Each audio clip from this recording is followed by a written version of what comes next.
नमस्कार। हम पढ़ रहे थे लोकसभा और राज्यसभा की तुलना। पिछली जो क्लास हुई थी उसमें हमने ये टॉपिक कर लिया था। आज हमारा कुछ फैक्चुअल टॉपिक है, संसदीय कार्यवाही के साधन। संसद में जो प्रक्रिया अपनाई जाती है कार्यवाही के संचालन की, उसमें कुछ टर्म आपसे पूछी जाती हैं, जैसे प्रश्नकाल किसे कहते हैं, अल्प सूचना प्रश्न किसे कहते हैं, कार्य स्थगन प्रस्ताव किसे कहते हैं, बहुत सारी टर्म हैं। तो उन टर्म को मैं आपको बोलता चलता हूँ, आप लिखते चलो और समझते चलो, नोट्स बना लो अपने सीधे ही। ठीक है, लिखिए। पहली हेडिंग डालिए प्रश्नकाल।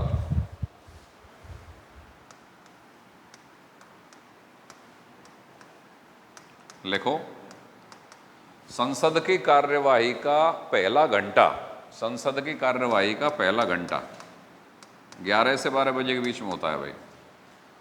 संसद की कार्यवाही जब स्टार्ट होती है तो सबसे पहला घंटा क्या कहलाता है? प्रश्नकाल कहलाता है। संसद की कार्यवाही का पहला घंटा 11 से 12 बजे तक होता है। इसमें सांसद मंत्रियों से प्रश्न पूछते हैं। इसमें सांसद मंत्रियों से प्रश्न पूछते हैं। कौन प्रश्न पूछेगा? सांसद प्रश्न पूछेंगे। किन से पूछेंगे? मंत्रियों से पूछते हैं। प्रश्न 3 प्रकार के होते हैं, तारांकित, अतारांकित और अल्प सूचना प्रश्न। सांसद मंत्रियों से प्रश्न पूछते हैं और प्रश्न कितने प्रकार के होते हैं? 3 प्रकार के। तारांकित, ये पेपर में आता है, तारांकित, अतारांकित और तीसरे प्रकार के प्रश्न है अल्प सूचना प्रश्न। अल्प सूचना प्रश्न। ठीक है साहब। अब तारांकित हेडिंग डाल के लिखिए, तारांकित हेडिंग डाल के लिखिए, इनका उत्तर मौखिक रूप से दिया जाता है या इनका मौखिक उत्तर दिया जाता है। और मौखिक को अंडरलाइन करना, ये पेपर में आता है। तारांकित प्रश्न कौन से होते हैं? जिनका उत्तर मंत्री के द्वारा कैसे दिया जाता है? मौखिक रूप से। कैसे दिया जाएगा इनका उत्तर? मौखिक रूप से। मौखिक को अंडरलाइन कर लो, एग्जामिनर सवाल पूछेगा कि वो कौन से प्रकार के प्रश्न है जिनका उत्तर मौखिक रूप से दिया जाता है। क्या आंसर आएगा? तारांकित। फिर इसमें ही लिखो, तथा इसके पूरक प्रश्न भी पूछे जा सकते हैं। तथा इसके पूरक प्रश्न भी पूछे जा सकते हैं। उत्तर मौखिक देता है मंत्री और इसके पूरक प्रश्न भी पूछे जा सकते हैं। पूरक प्रश्न भी पूछे जा सकते हैं। पूरक प्रश्न क्या होता है भाई? क्रॉस क्वेश्चन नहीं, सब क्वेश्चन। जैसे एक सांसद ने मंत्री से पूछा कि सर ये बताइए, अब की बार क्या हुआ? कंप्लीट नहीं आ रहा। सांसद ने मंत्री से पूछा कि सर ये बताइए, अब की बार भारत निर्यात कितना परसेंटेज कर जीडीपी का करना चाहेगा? मान लो एक सवाल सिंपल डाल दिया उसने। उसने कुछ बताया कि साहब इतना परसेंटेज करना चाहेगा, ये हो गया प्रश्न। फिर उसने पूछा कि हीरे जवाहरात का निर्यात कितना परसेंटेज में होगा, टेक्सटाइल कितने परसेंटेज में होगा, सेवा से संबंधित जो निर्यात हैं वो कितने परसेंटेज में होंगे। ये क्वेश्चन के अंतर्गत सब क्वेश्चन आया, इसको पूरक प्रश्न बोलते हैं। तो एग्जामिनर सवाल किस तरीके से करेगा कि मौखिक रूप से उत्तर कौन से प्रकार के प्रश्नों का दिया जाता है? तारांकित प्रश्नों के संदर्भ में निम्नलिखित कथनों पर विचार करें। पहला, इनका उत्तर मौखिक रूप से दिया जाता है। दूसरा ऑप्शन, इनके संबंध में पूरक प्रश्न भी पूछे जा सकते हैं। अब सवाल शुरू करेगा, सही उत्तर का चयन करें। केवल पहला ठीक है, केवल दूसरा ठीक है, दोनों ठीक हैं, दोनों ही गलत हैं। क्या उत्तर आएगा? तो कंसेप्ट क्लियर होना चाहिए, समझ गए? दूसरी हेडिंग आपने डाल दी है अतारांकित प्रश्न। अतारांकित पे लिखें डैश डाल के, इनका लिखित उत्तर दिया जाता है। अतारांकित में लिखें इनका लिखित उत्तर दिया जाता है। तारांकित का मौखिक, अतारांकित का लिखित। इसका लिखित उत्तर दिया जाता है। फिर अतारांकित में एक लाइन और लिखें, इनके संबंध में पूरक प्रश्न नहीं पूछे जा सकते। इनके संबंध में पूरक प्रश्न नहीं पूछे जा सकते।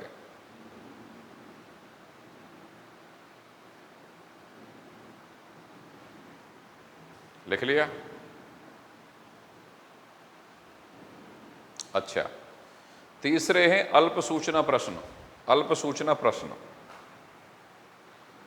अब यहां पे समझो बोर्ड पे, देखो इधर देखो, तारांकित का उत्तर भी मौखिक होगा और इसके संबंध में पूरक प्रश्न भी होंगे। ठीक है, अल्प सूचना प्रश्न का उत्तर भी मौखिक होगा और इसके संबंध में भी पूरक प्रश्न पूछे जा सकते हैं। लेकिन अंतर क्या है? तारांकित प्रश्न को पूछने से पहले कम से कम 15 दिन पहले मंत्री को नोटिस दिया जाएगा कि हम ये चीज आपसे पूछना चाहते हैं। उत्तर चाहे भले ही वो मौखिक दे दे, लेकिन कितने दिन पहले नोटिस दिया जाएगा? 15 दिन पहले। ये भी कोष्टक में लिख सकते हो, 15 दिन पहले नोटिस। बिल्कुल ठीक है जी। लेकिन अल्प सूचना प्रश्न, जिसका नाम ही अल्प सूचना प्रश्न है, तो ये ऐसे सार्वजनिक महत्व के बिंदुओं पे पूछे जाने वाले प्रश्न हैं कि ये इंपॉर्टेंट होते हैं, सार्वजनिक महत्व के होते हैं। इन पर जो सूचना या नोटिस दिया जाएगा वो अल्प समय के लिए दिया जाएगा, क्योंकि तुरंत जल्दी आ गया काम, सार्वजनिक महत्व का काम है, तो वो नोटिस कितने दिन पहले हो सकता है? 10 दिन पहले। 10 दिन का टाइम तो उसमें भी देंगे। तो अल्प सूचना प्रश्न को अल्प सूचना प्रश्न इसलिए कहा जाता है कि इसको पूछने से पहले अल्प समय पहले ही सूचना दी जाती है, 10 दिन पहले, और तारांकित को 15 दिन पहले। बाकी मौखिक रूप से उत्तर और पूरक प्रश्न पूछे जा सकते हैं, ये व्यवस्था इन दोनों के अंतर्गत ही है। अब बोले मंत्री उत्तर दें, इसकी कोई गारंटी नहीं है। मंत्रियों पे कभी किसी सवाल के उत्तर हों, ये बहुत कम होता है, क्यों? मंत्री तो हो सकता है कम पढ़ा लिखा भी हो सकता है, जातिवाद के कारण भी हो सकता है, संप्रदायवाद के कारण भी हो सकता है। वो जो मंत्री होता है ना, उस मंत्री का जो विभाग होता है, उसमें बहुत ही मजबूत और माइंडेड लोगों की एक पूरी पूरी मशीनरी काम कर रही होती है। कितने सीनियर IAS ऑफिसर, कितने टेक्नोक्रेट उसके अंतर्गत बैठे होते हैं, जवाब तो वो तैयार करते हैं। मंत्री तो केवल एक प्रतिनिधित्व करने वाला चेहरा है जो संसद में होता है। चलिए ठीक है, आगे लिखें।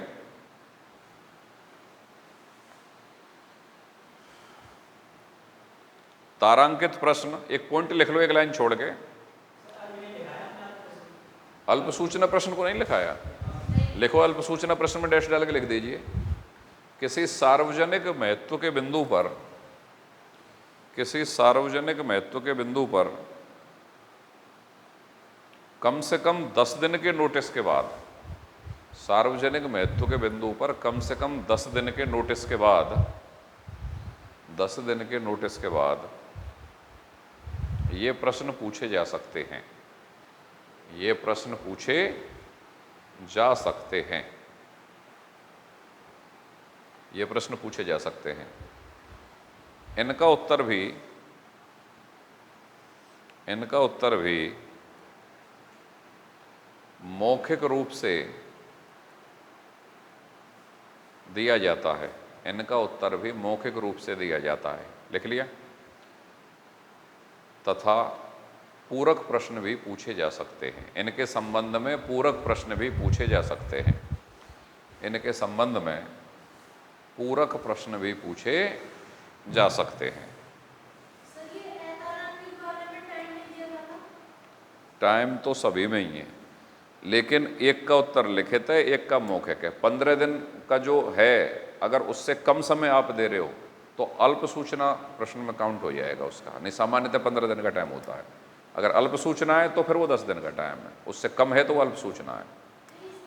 नहीं, उसकी कोई आवश्यकता नहीं है। ये 10 दिन और 15 दिन, इसका भी लॉजिक नहीं है। उत्तर इसी बात पाएगा कि सार्वजनिक महत्व के बिंदुओं पर पूछे जाने वाले प्रश्न जो अल्प समय की सूचना दे के पूछे जाते हैं, अल्प सूचना कैसे होते हैं? वो मौखिक और लिखित। सवाल यहाँ टिकेगा और पूरक प्रश्न और प्रश्न पर टिकेगा। चलिए अगला पॉइंट लिखो एक लाइन छोड़ के। तारांकित प्रश्न लोकसभा में, तारांकित प्रश्न लोकसभा में किसी सदस्य द्वारा, तारांकित प्रश्न लोकसभा में किसी सदस्य द्वारा एक दिन में मात्र एक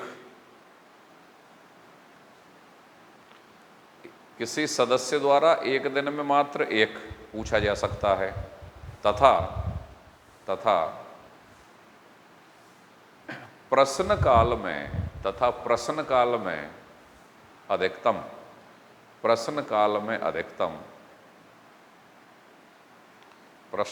अधिकतम 20 प्रश्न पूछे जा सकते हैं।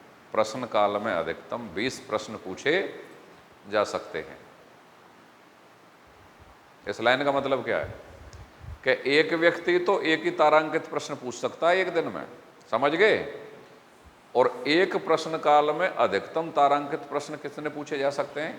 20। अलग अलग सांसदों के द्वारा पूछे जा सकते हैं, लेकिन अधिकतम 20 होंगे, समझ गए? ठीक है, अगला पॉइंट लिखिए। जबकि अतारांकित प्रश्न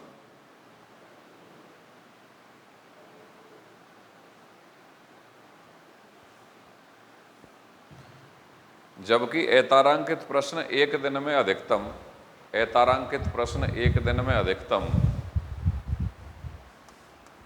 230 पूछे जा सकते हैं। अतारांकित कितने पूछे जा सकते हैं एक दिन में? 230। लिख लिया? ये भाई आपका प्रश्नकाल था। तो प्रश्नकाल संसद की कार्यवाही का कौन सा घंटा होता है? पहला घंटा होता है। कब से कब तक होता है? 11 से 12 तक होता है। इसमें कितने प्रकार के प्रश्न पूछे जाते हैं? 3 प्रकार के प्रश्न पूछे जाते हैं। तारांकित प्रश्न कौन से प्रकार के प्रश्न होते हैं? कम से कम 15 दिन का नोटिस देकर पूछा जाता है। इनका उत्तर मौखिक रूप से दिया जाता है। और पूरक प्रश्न पूछ सकते हैं कि इनके संबंध में? वे कौन से प्रकार के प्रश्न हैं जिनका उत्तर लिखित रूप में दिया जाता है मंत्री के द्वारा? अतारांकित होते हैं। ठीक है, अतारांकित प्रश्नों के संबंध में पूरक प्रश्न पूछे जा सकते हैं क्या? ठीक है। अल्प सूचना महत्व के प्रश्न जो सार्वजनिक महत्व के बिंदु पर अल्प सूचना देकर पूछे जाते हैं, वो कौन से होते हैं? अल्प सूचना। इनका उत्तर मौखिक है कि लिखित है? मौखिक। पूरक प्रश्न हो सकते हैं क्या? एक दिन में एक व्यक्ति अधिकतम कितने तारांकित प्रश्न पूछ सकता है? 1।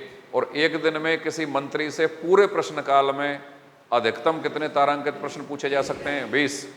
और एक दिन में कितने अतारांकित प्रश्न पूछे जा सकते हैं? 230। ठीक है, ये आपका प्रश्नकाल हो गया। अगली हेडिंग डाल दीजिए, शून्यकाल। संसदीय प्रक्रिया को ये भारतीय राजनीति की देन है, शून्यकाल। लिखो भाई डैश डाल के। शून्यकाल प्रश्नकाल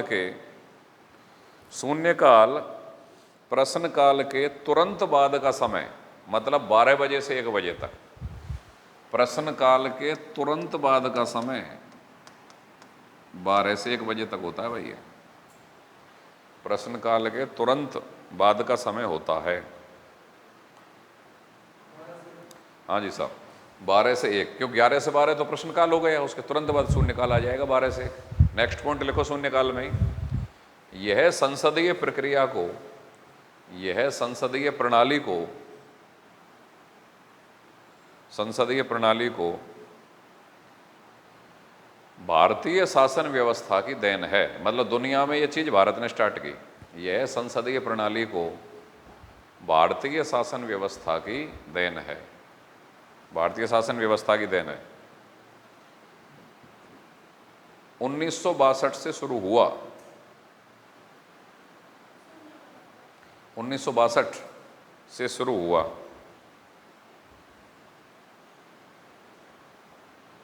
लिख लिया?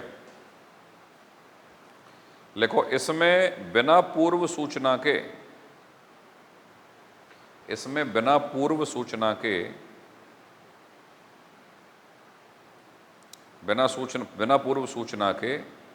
मामला उठा सकते हैं।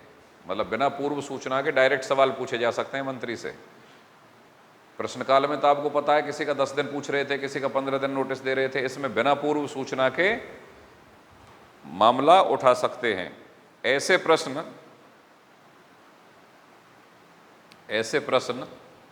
अत्यधिक महत्वपूर्ण विषयों पर,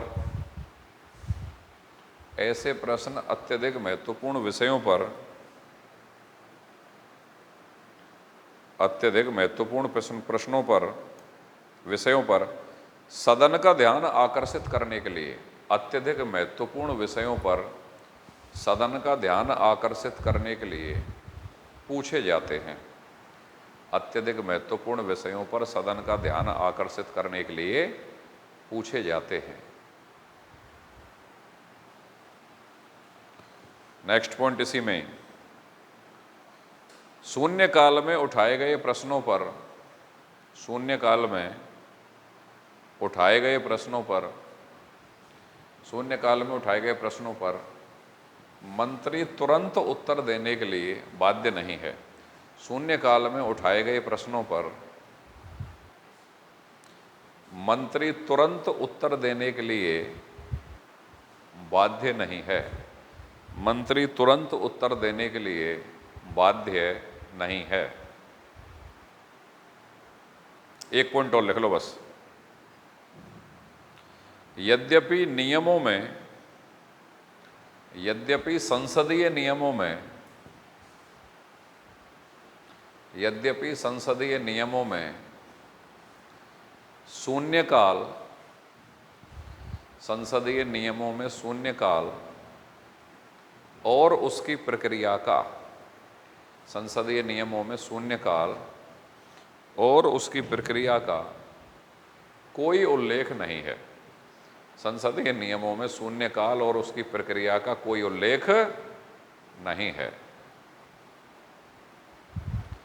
हाँ भाई नौजवानों, अब इस पर सवाल क्या आते हैं वो समझ लो। ये तो वो कंटेंट है जो तुम्हें किसी भी परीक्षा में हिट करा देगा। सिंपल सवाल, संसदीय प्रणाली की वह कौन सी विशेषता है जो विश्व की संसदीय प्रणाली को भारतीय शासन व्यवस्था की देन है? क्या उत्तर आएगा? शून्यकाल। शून्यकाल का समय कौन सा होता है, ये दूसरा सवाल है। 12 से 1, समझ गए। और प्रश्नकाल में यह पूछा जाता है कि संसदीय प्रणाली में सबसे पहला घंटा या सबसे पहली शुरुआत किस चीज से होती है? प्रश्नकाल से, समझ गए। अच्छा, अब शून्यकाल में किसी आवश्यक लोक महत्व के बिंदु को अचानक ही उठा दिया जाता है बिना कोई पूर्व सूचना दिए। यहां तक कोई दिक्कत? ठीक है। लेकिन क्या शून्यकाल में उठाए गए प्रश्नों का जवाब तुरंत देने के लिए, चूंकि मामला तुरंत आता है, आवश्यक लोक महत्व का होता है, बिना पूर्व सूचना के आता है, लेकिन क्या उस पर जवाब देने के लिए, तुरंत जवाब देने के लिए मंत्री बाध्य है क्या? बाध्य नहीं है। शून्यकाल शब्द का और इसकी प्रक्रिया का भारतीय संविधान में कोई उल्लेख है क्या? नहीं है। बात क्लियर? ठीक है, अगली हेडिंग डालिए, अल्पकालिक चर्चा। अगली टर्म है अल्पकालिक चर्चा। लिखो भाई, डैश डाल के पहले लिखो फिर समझेंगे। अल्पकालिक चर्चा लिखिए। यह भी भारतीय परंपरा की देन है।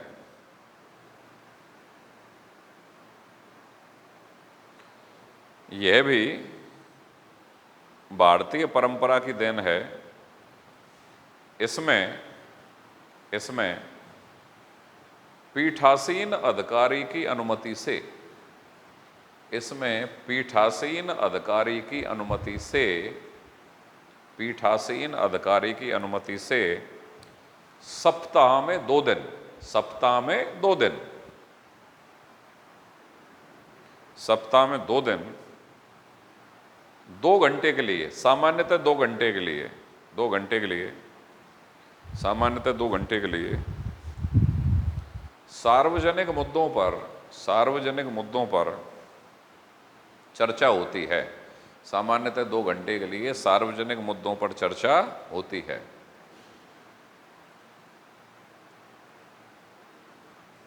सिंपल बात। अल्पकालिक चर्चा क्या है भाई साहब? अल्प समय के लिए होती है। अल्प समय, नाम ही अल्पकालिक चर्चा है तो अल्प समय के लिए हो रही है। कितने समय के लिए हो रही है? सप्ताह में केवल 2 दिन हो रही है, 2-2 घंटे के लिए हो रही है। और किसकी अनुमति के बाद हो रही है? पीठासीन अधिकारी। तो संसद का पीठासीन अधिकारी लोकसभा या राज्यसभा? तो लोकसभा का पीठासीन अधिकारी कौन है? लोकसभा अध्यक्ष या स्पीकर। और राज्यसभा का पीठासीन अधिकारी? राज्यसभा के सभापति। ना ना ना ना ना, पीठासीन अधिकारी, सदन का पीठासीन अधिकारी, उसका अध्यक्ष या सभापति को बोला जाता है, प्रशासनिक पद नहीं है। ठीक है, आगे लिखिए। अच्छा, भारतीय परंपरा की देन है कि नहीं है संसदीय प्रणाली को? तो भारतीय परंपरा के दिन शून्यकाल भी कर लिया आपने और अल्पकालिक चर्चा भी कर लिया। तीसरी हेडिंग डालिए, आधे घंटे की बहस।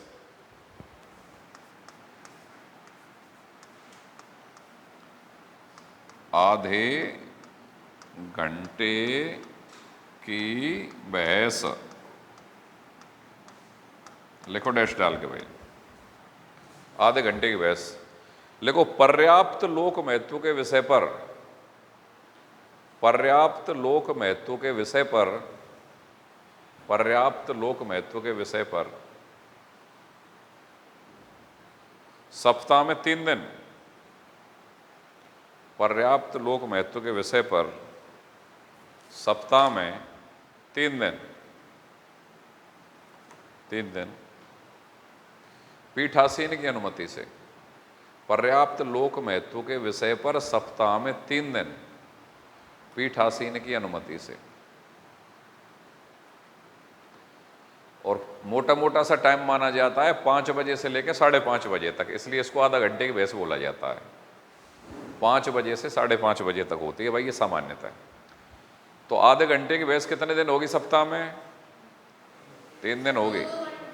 नहीं नहीं, वो ये आधे घंटे की बहस और अल्पकालिक में अंतर करिए। अल्पकालिक चर्चा जो है वो सप्ताह में कितने दिन हो रही है? 2 दिन, 2-2 घंटे के लिए। और आधे घंटे की बहस 3 दिन, जिसका नाम ही आधा घंटा है तो आधा घंटा हो रही है 5 से 5:30, और दोनों ही पीठासीन की अनुमति के बाद होंगे। ठीक है, अगली हेडिंग डालिए, अविश्वास प्रस्ताव। अविश्वास प्रस्ताव।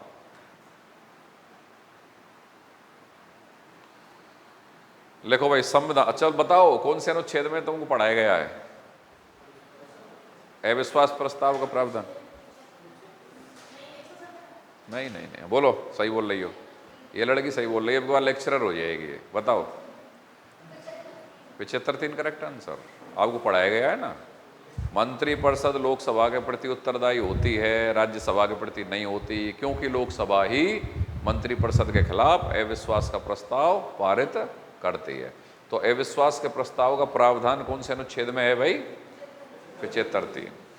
ये तो कोचिंग में कम आती है थोड़ा सा, क्योंकि इसकी एक सहेली और है, वो आधे टाइम नहीं आती। और इनकी स्थिति ये है कि जैसे एक मतलब जैसे वो जोड़ा होता है ना हंसों का सारसों का, एक को मारने से दूसरा मर जाता है। ठीक है, तो ये है इसकी कंडीशन। चलिए, तो लिखिए इसमें डैश डाल के, अविश्वास प्रस्ताव संविधान के अनुच्छेद 75-3, अनुच्छेद 75-3 के अनुसार, अनुच्छेद 75-3 के अनुसार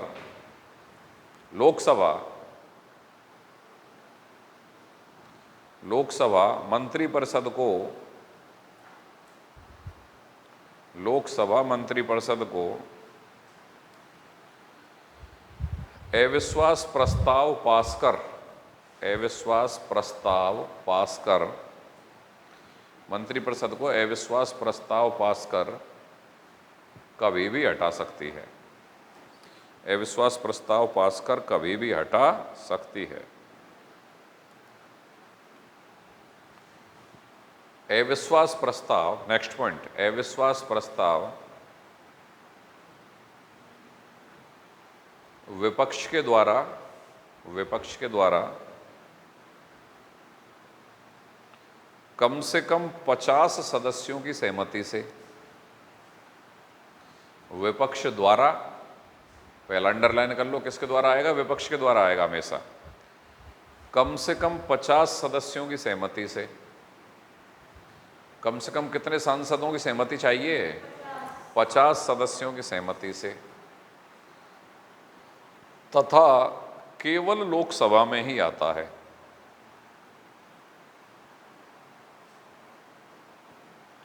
केवल लोकसभा में ही आता है, केवल लोकसभा में ही आता है। समझ गए भाई? राज्यसभा में आता है क्या? नहीं आता, लोकसभा में ही आता है। अच्छा चलो एक चीज और बताओ, अविश्वास प्रस्ताव अगर पारित हो जाता है तो पूरी मंत्रिपरिषद भंग हो जाती है, सरकार गिर जाती है, ये बात तो आप जानते हैं। अगर अविश्वास प्रस्ताव आया किसी सत्र में और सरकार नहीं गिरी, पारित नहीं हुआ, तो क्या दोबारा लाया जा सकता है? टेंशन मत लो, आराम से बताओ। नहीं लाया जा सकता, उस सत्र में नहीं लाया जा सकता, एक सत्र में एक बार ही आता है। ठीक है, तो बस यहीं पे सवाल टिक गया। एक बार तो यह है कि एक सत्र में एक बार ही आएगा, अगर वो पारित नहीं होता है, गिर जाता है, तो उसी सत्र में दोबारा नहीं आएगा। ठीक है, तो दो अविश्वास प्रस्तावों के बीच में अधिकतम अंतर कितना हो सकता है? न्यूनतम अंतर कितना हो सकता है? अधिकतम तो कितना भी हो जाए, 6 माह, 6 माह, 6 माह, 6 माह। भाई एक सत्र में एक बार आएगा, ठीक है, और दो सत्रों के बीच में 6 माह से अधिक का अंतर नहीं होना चाहिए। तो दो अविश्वास प्रस्तावों के बीच में न्यूनतम अंतर 6 माह का हो सकता है। ठीक है भाई, अधिकतम तो कितना भी हो जाए। तो एक लाइन और लिख लो, एक सत्र में अविश्वास प्रस्ताव, एक सत्र में अविश्वास प्रस्ताव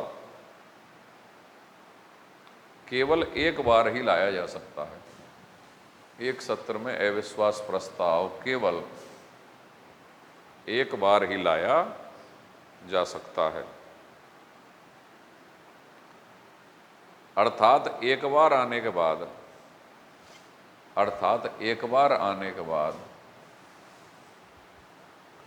6 माह बाद ही, एक बार आने के बाद 6 माह बाद ही आता है।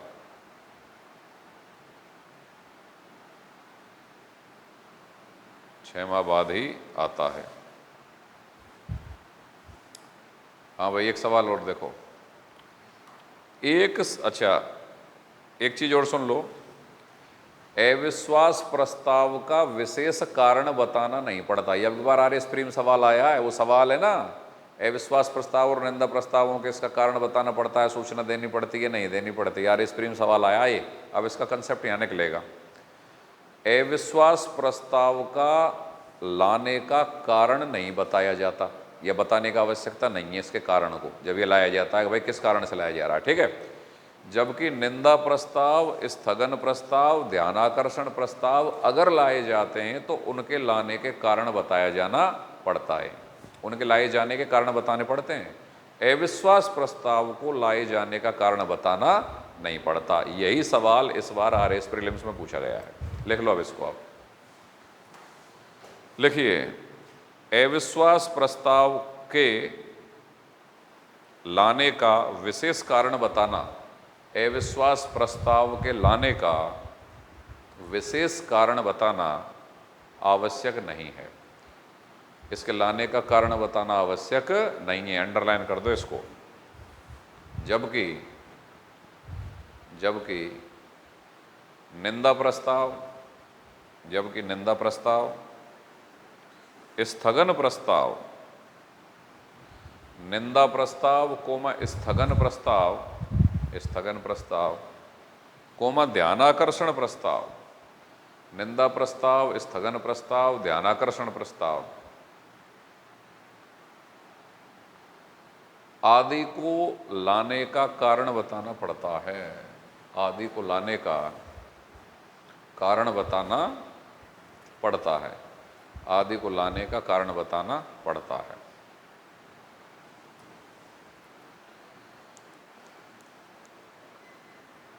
लिख लिया भाई सज्जनों, एक लाइन और लिख लो। पहला अविश्वास प्रस्ताव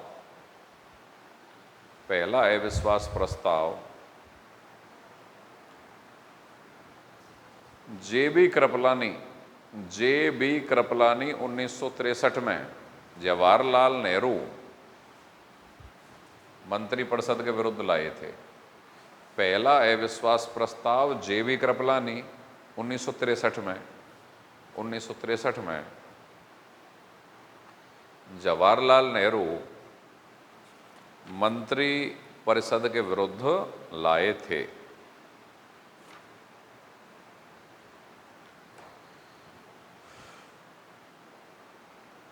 नो कॉन्फिडेंस मोशन बोलते हैं विश्वास प्रस्ताव को, इंग्लिश में नो कॉन्फिडेंस मोशन परिषद के विरुद्ध लाए थे। जवाहरलाल नेहरू मंत्री परिषद के विरुद्ध लाए थे जे.बी. कृपलानी। कब लाए थे? 63 में। ठीक है, अब अगली हेडिंग डालिए, विश्वास प्रस्ताव, कॉन्फिडेंस मोशन ऑफ कॉन्फिडेंस, विश्वास प्रस्ताव। देखो एक चीज सुनो, विश्वास भी लोकसभा में ही आएगा। अविश्वास प्रस्ताव को तो कौन लाएगा? विपक्ष। और विश्वास प्रस्ताव को कौन लाएगा? सत्ता पक्ष। ये दिखाने के लिए कि लोकसभा में हमारा बहुमत है। तो लिखो इस पर, यह सरकार द्वारा लोकसभा में लाया जाता है। सरकार द्वारा लोकसभा में लाया जाता है। सरकार द्वारा लोकसभा में लाया जाता है। संसदीय प्रावधानों में इसका उल्लेख नहीं है। संसदीय प्रावधानों में इसका उल्लेख नहीं है। हाँ भाई, संसदीय प्रावधानों में इसका उल्लेख है क्या? नहीं है। अविश्वास प्रस्ताव का है क्या? है।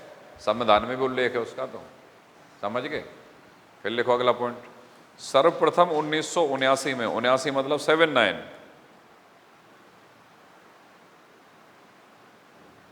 सर्वप्रथम 1979 में प्रधानमंत्री चौधरी चरण सिंह को, प्रधानमंत्री चौधरी चरण सिंह को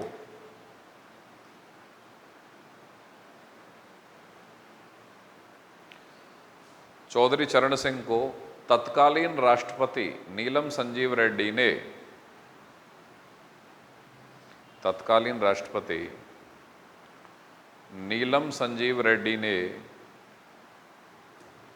नीलम संजीव रेड्डी ने विश्वास मत प्राप्त करने, विश्वास मत प्राप्त करने, विश्वास मत प्राप्त करने या बहुमत साबित करने का निर्देश दिया। विश्वास मत प्राप्त करने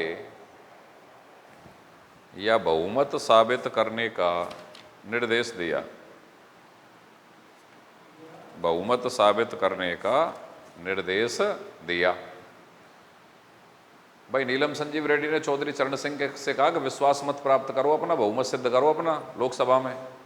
चरण सिंह को क्लियर हो गया कि बहुमत नहीं है, तो चरण सिंह ने इस्तीफा दे दिया। यहीं पे लिख दो ये बात, चरण सिंह ने इस्तीफा दे दिया।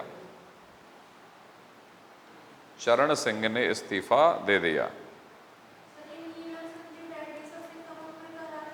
बिल्कुल बिल्कुल बिल्कुल।